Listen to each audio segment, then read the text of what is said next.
This is Paul King coming to you with the second in a series on Alliance history and theology. And I am excited to share with you about our Alliance heritage.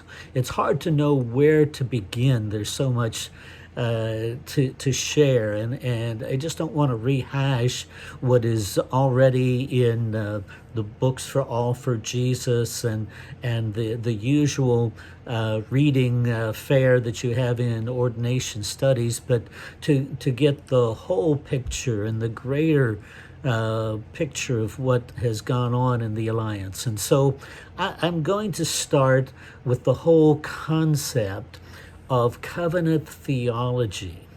And this is something that goes back to the Reformation. It goes back to Martin Luther in presenting the concept of the priesthood of the believer, that every believer is a priest unto God, and we don't have to go to a priest.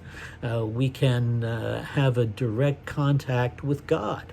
And this was, it came out of the mystics, it came out of the pietists, it came out of Martin Luther and his mystical side that he had. Even John Calvin had a mystical side about him.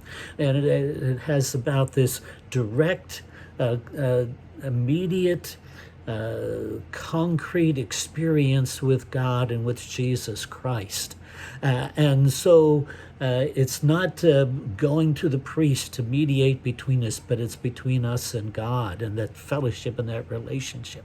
And so out of that was also then developed in various strands of Reformation theology, what was called Covenant Theology, particularly in the Dutch Reformed and the Scotch Reformed background, and Cocceius in the Dutch Reformed brought out this idea that the church is spiritual Israel.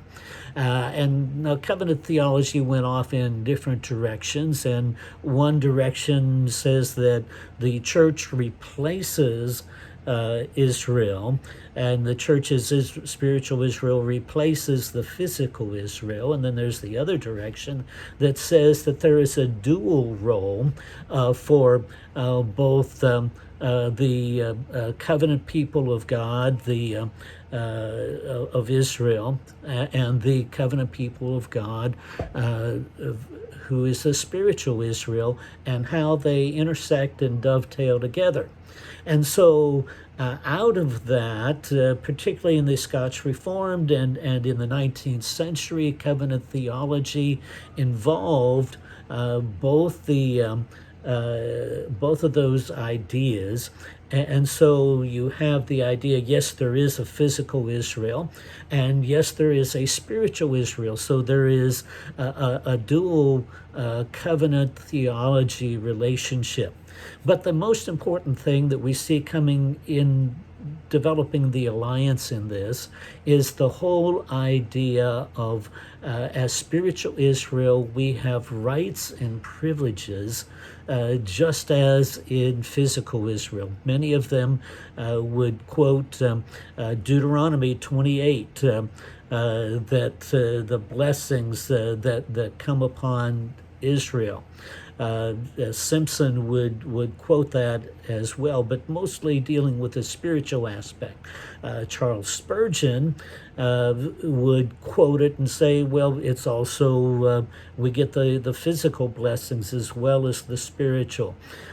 Simpson put more emphasis on the spiritual, but all of this was coming together. And you have Andrew Murray, and A.J. Gordon and others also teaching this, that we have the covenant rights and the covenant privileges. And so this is part of what formed Alliance Theology, Alliance Heritage, what we call the higher Christian life movement, of which the Alliance was a major force.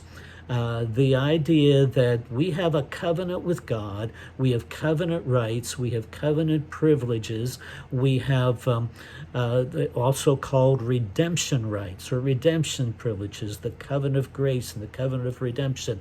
All of these were terms that were used in covenant theology. And so as we look at particularly A.B. Simpson, we see it especially a lot also in Andrew Murray's writings. In fact, Andrew Murray and A.B. Simpson were almost like two peas in a pod. They were almost like twins on separate continents. They didn't even know each other for many years, and they finally came together, but they both wrote a book on healing about the same time, continents apart, not knowing each other and saying practically the same thing. And so you read Andrew Murray, you read A.B. Simpson, and you say, oh, yeah, and it goes back, it'd be a fascinating study to compare how they're similar and how they're different. It would be a very fascinating study, but they're very close. So they'd be like cousins in that way.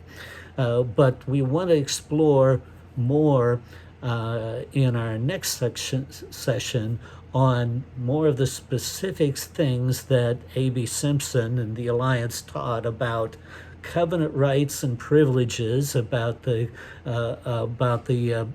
redemption rights, and how that formed the theology, because the whole fourfold gospel is rooted in covenant theology and rooted in this concept of covenant rights and privileges, redemption rights and privileges. Jesus Christ is Savior, Sanctifier, Healer, and Coming King. It's all wrapped up into that.